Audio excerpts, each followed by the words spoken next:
In this presentation, I, Robert Slusser, will be discussing the contributions to geography made by Hipparchus of Nicaea.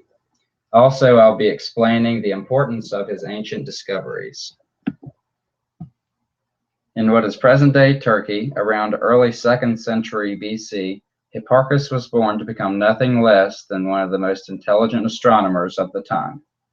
Hipparchus made a great effort to reject heliocentric ideas, considering Earth to be motionless. However, he was a slight bit early in his time to begin proposing such a topic to be true. Not much is known about his personal life, for he spent most of his time on the island of Rhodes, where he later died.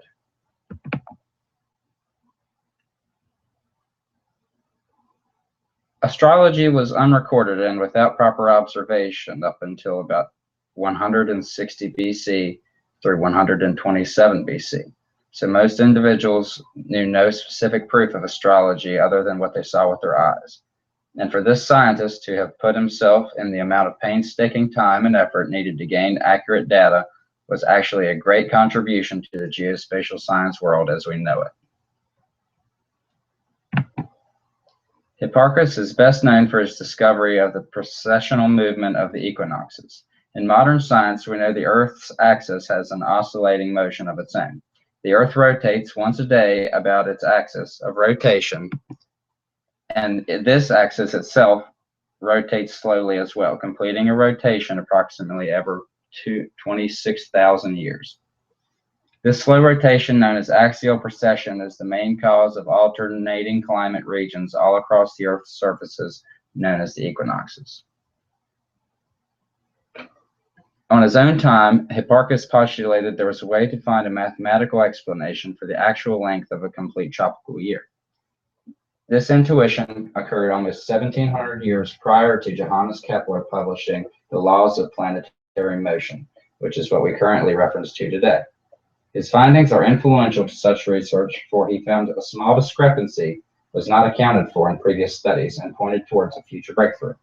When calculated, not only does the Earth orbit around the Sun in an ellipsoid shape, the orbital path also rotates on a horizontal plane around the Sun, while the oscillating action of the actual rotation of the Earth at a rate of about 1 degree every 72 years.